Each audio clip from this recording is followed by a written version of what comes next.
Spain, Argentina. Alexi, what are you excited for that? Everything. It was interesting, though, off air I was asking T, what do you think Spain wanted more or felt was a better matchup for them, either England or Argentina? You think it was, they would rather have had England, right? Yeah, I actually didn't finish when it's because of what does Leo represent in Spain.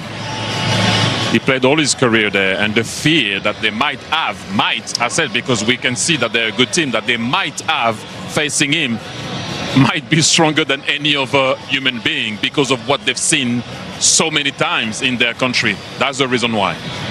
Well, what we saw over here, we came on air and, I was calling it a knife fight, and it was, with the fouls and the yellow cards and just the beautiful ugliness, if you will, of this game. And we talked about the game yesterday that involved Spain. That was a much more refined type of affair. And so now you have these kind of two competing cultures clashing in this final. What we saw yesterday from Spain in terms of the possession, I don't think that that's necessarily going to change against a team like Argentina. I will say this, time and time again, we have questioned this Argentina team in going to the well and wondering if it's going to come up empty. Again here tonight, they showed that it isn't. But is this the night where they took that last scoop? I don't know. Are you going to bet against them with a guy like Messi and with what this team is? There always seems to be a little bit of water in this Argentinian well, and it's served them well. Zlatan, the final? Listen, Spain handled France very good. I believe they can handle this Argentina also. They're going to play their possession. Argentina is not a counter-attack team. They like the way they played today. Obviously, England went too defensive and they had the possession. They were attacking. But I believe Spain is going to do their thing. They're going to play collective. They're going to give and go, keep those passes go around, and then you're going to challenge on the sides with Yamal. And I believe Argentina, if they don't have patience, they're going to start hunt the ball and lose patience and be more aggressive. But I believe Spain is going to dominate that game. For me, look, what else do you want? European champion versus South American champion and world champion. Lamine Yamal versus Leo Messi. The future, and this guy is the past, the present, and the future, and the forever. So, yeah. Let's wait and see what's going to happen, but I'm excited to see that. Obviously, I would have loved to see France there. You would have loved to see England there. But we're going to play for the third and fourth place. Maybe we should go to Miami and do that one. No, I'm okay. Listen, we are not in the final. England, France, none of us. US. All failed, but we are going to the final. We are going to the final. That was sure that we were going to the final. And we're going to have a party either way. Even after the red you gave her? Yeah, but she got suspended one game. She was back after that one game. Not only are we going to the final, it's a 4-hour build-up as well. Your superior player of the match, sponsored by Michelob Ultra. I think you know who it is. The 39-year-old who has dominated this World Cup, whether he scores or not. His dream of back-to-back World Cups is well and truly alive. Lionel Messi. Atlanta Stadium, let me just put you in the picture. Well, you can see it behind me. The Argentina fans, very few of them have left their seats, and they are serenading the Argentina players in front of them, especially directly behind us, as you can see there. It's a beautiful scene for the defending world champions. Now we can finally know where they were and how many were there. I know. Look, what do you think? A 70-30? Yeah, that's how it was. That's how it was. What a World Cup semi-final we have just witnessed. Let's show you the story. Lionel Messi started to play his symphony. He went on the right, back on his left foot. That's all he did the whole end of the second half. Put the ball on the head of Nico Gonzalez, and Pickford came to the rescue. But that was the first note. Just the first note. As you can see here, Pickford, he has to save that. Still a good save. But the music was coming. Even more, louder. Now, you can see here the ball is asking for the ball. Leo, for this time, is inside. What a cross, by the way. And we all thought that the ball was in because we had the view from the other side of where we are. I was like, oh, that's a goal. Bang, post. But as you said, Lex, earlier, and Zlatan also, they hit the post. They didn't care. Let's keep going. And then the big man came on, and I will leave that one for Zlatan after, because it's going to be, as we all know now, first and foremost, the goal of Enzo Fernandez. An assist for Leo Messi. Once again, attractive the ball on the right. putting the ball in the middle for Enzo Fernandez. Jude Bellingham wasn't far to block it, but he didn't block it. And also, we had a nice view because we could see it as soon as the ball left his foot. I was like, wow, it's over. It's over. 1-1. Momentum. And then the moment when the beautiful moment happened. Good shot by McAllister, second post from him. First one with the header, second one with the right foot, and look at this one. I said yesterday, you're gonna see left foot of God, you got to see the right foot of God. What a cross, and look at that header. Good goal. But look at this celebration. Everybody goes to Messi, and not Martinez. Martinez goes also to Messi because they know who the man is, and they know who made the difference. And look how much it means for this guy. Beautiful, beautiful moment. Emotional. And by the way, Lionel Messi now has 8 goals and 4 assists at this World Cup, and he leads the Golden Boot race as Argentina will move into their 7th World Cup final. They have won 3 of the previous 6 as they have taken down. Look at this. Sent running. That's a good one, to be fair. That is a good. Oh my. So it's Argentina then who make the World Cup final. And as we looked at the story of that day, Zlatan, and especially the Enzo Fernandez goal there, just 4 minutes before the end of the game. England were 4 minutes from the World Cup final plus stoppage time. But that goal from Enzo Fernandez felt like the most coming goal of all time. It felt like everyone knew it was coming. When you're playing in that game as an Argentina player, do you also know it's coming? But you feel it. They put pressure on them, just like the gentleman here said. The music was coming and it got louder. They got a lot of opportunities. They hit the post. They had other opportunities after that also. Then you got to see here the shot from Enzo Fernandez. By the way, what a game he did also, Fernandez. Magic also. Look at this shot. Not a power shot, but precision. Precision, a little knuckleball there, or what do you say, Thierry? Whatever it is, it's beautiful, and the ball went in. That's the most important. They got done on the corner. And this makes England even more in deeper water. How do you say? Like Exactly that. Oxygen finish. But before that, they were too defensive. Listen, we can say about Argentina, they're amazing. Messi is amazing. But England, they were too defensive. And I'm interested, Thierry, from an England player's point of view, when you are then going deeper and deeper and your manager is essentially sending that message on, I assume, you tell us, do you know you're doing it? Are you trying to step up? Or what happens in the psyche of a player?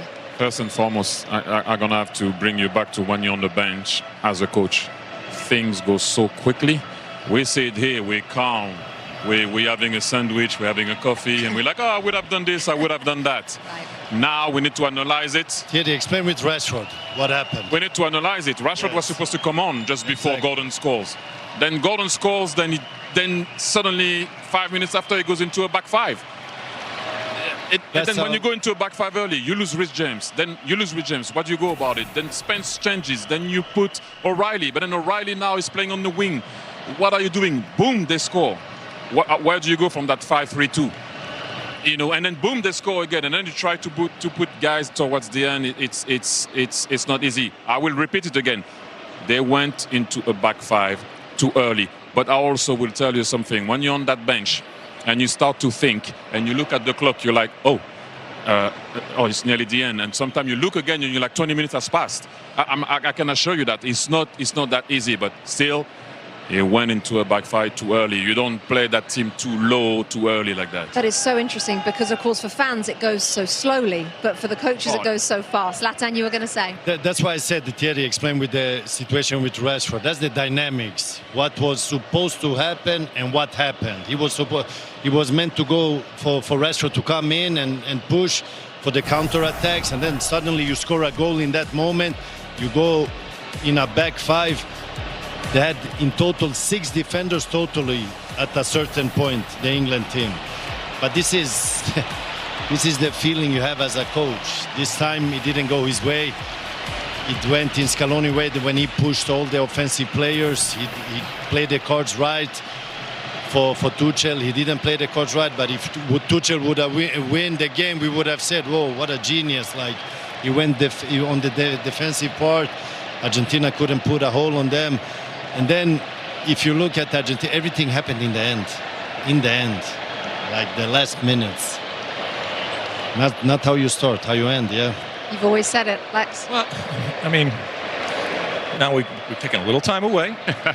And again, if I put myself in an England's fan shoes, and Tuchel at times, there are games where you say, look, we just got beaten by a better team. We weren't in it. This is not one of those games. This game will and should be dissected in terms of the decisions that were made. To Thierry's point, it's easy from up here.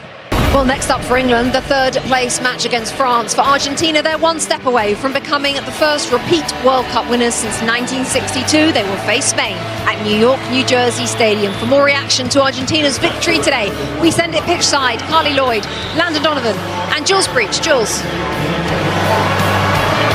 Yeah, Rebecca, we've been down here just absorbing all of the emotions at full time, and only a couple of minutes ago, right behind us, have the Argentina team finally left the pitch, finally stopped those celebrations with all of the blue and white shirts, all of the Argentina fans who have stayed here to celebrate with their team after witnessing a phenomenal comeback. We have seen this. It's their story of this World Cup, Carly. They know how to come back when they go a goal down, and they've done it again today to reach the final. How did they do it this time? Well, Landon and I were just talking about, going into the locker room and resting and getting ready for the next game. Get off the field. Rest. But look, we could talk tactics, the bunkering, all the things that England maybe should have done, but the collective group within Argentina and the desire to win and want to win for Messi is an incredible scene to see. I mean, what he does, he continues to impress us all. A right-footed cross for the game winner. He can do it all. And I think that that's what's so special about this team. They haven't necessarily been playing the most amazing soccer all tournament long, but they're finding ways to win, and that's all that matters. They're in the final now. Landon, 10 of Argentina's last 12 goals at this World Cup have come after the 79th minute. That's ridiculous. Where do they get that character, that mentality, that fight from? Well, we sat here, look around the stadium, right? They feel like they are playing a home game. And they go through this rigorous qualifying process to get here. They play games like this where it's nasty. You're down, you're in Colombia, you're in Brazil, you're in Ecuador. It's really hard. This has felt like a home game everywhere they've gone. And you just have to say, if Messi had hit that cross with his left foot, we'd be like, oh my, he hit it with his weak foot. Inch perfect to Martinez, who was probably 4 yards out. Nothing Pickford can do. Came on at the 81st minute, by the way. Yeah, who came on in the 81st minute. But you have to talk about Tuchel. Thomas Tuchel was hired to win a match like this, right? England have been close. Under Southgate, they were close. He was hired to win a match like this. And you have to say he buckled. And it's not just that they went to a back three, a back five. It's the substitutions. It was all defensive substitutions. Too negative?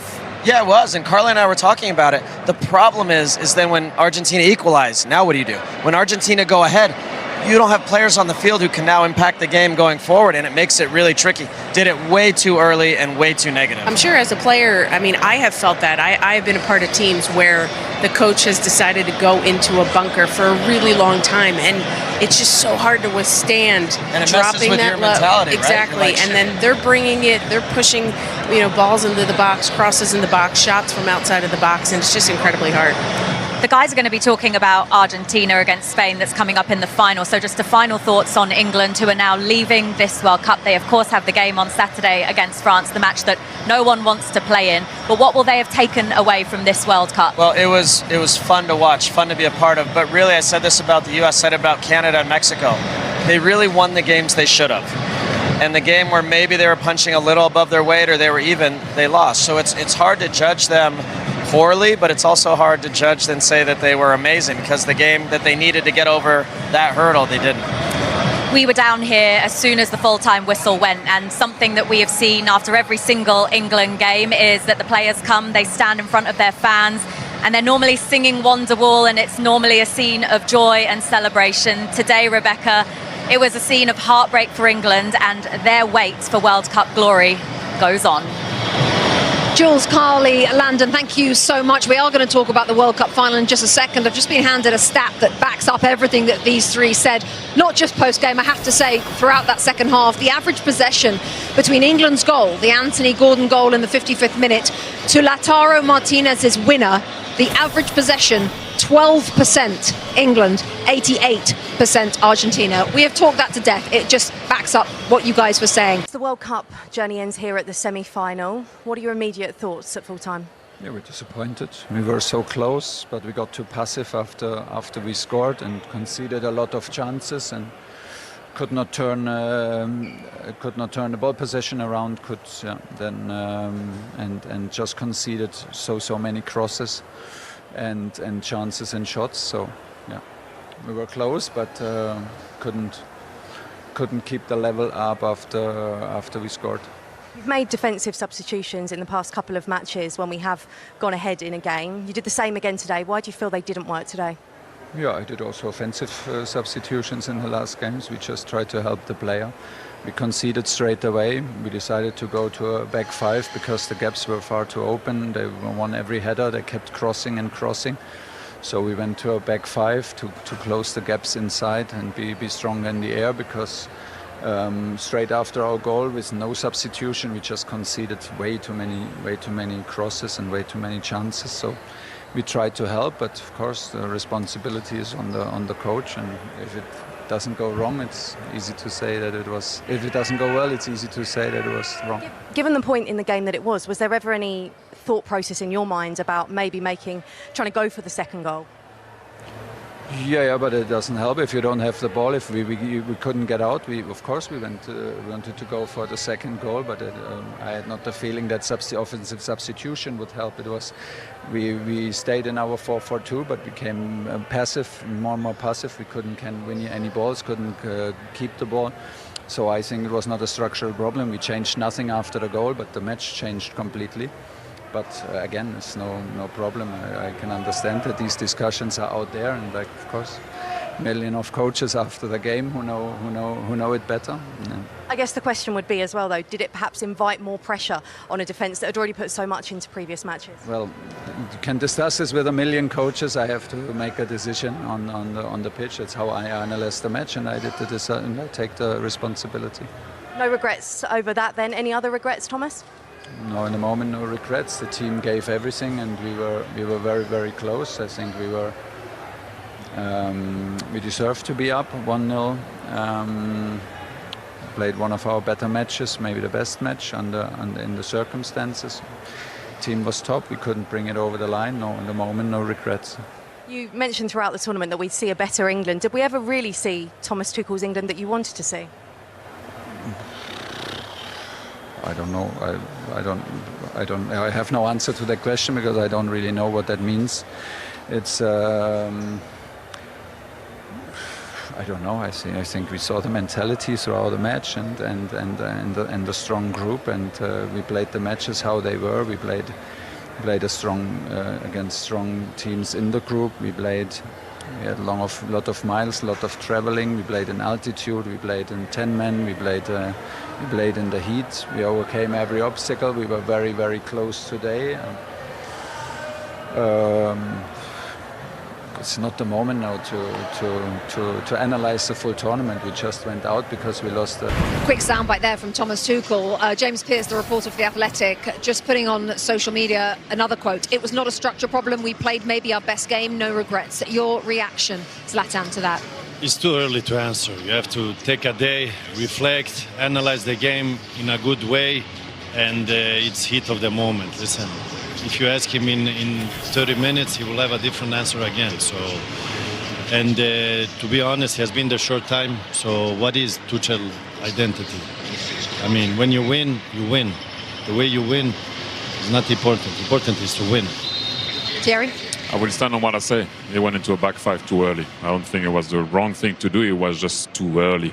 Having saying that, I've been in that situation as a coach when people ask you question about your tactic, about what you did, the mentality and not, and you kind of want to stay positive with the tournament, and then you go with the defeat. So sometimes it's not always easy to be like that. Although the other day he went for it. But after a defeat, is a bit more complicated. So it's only the one. I would second what Zlatan said, but I would still maintain he went into a back five too early. Final word. The other day, he had lots to say in terms of answering the question, and today he can't even understand the question. I thought it was a simple question. I didn't think it was a gotcha question, but I get it. It's in the heat of losing this game. But I think it is a question that needs to be answered because he constantly talked about seeing the best of this team. I'm not sure we saw the best of this team today.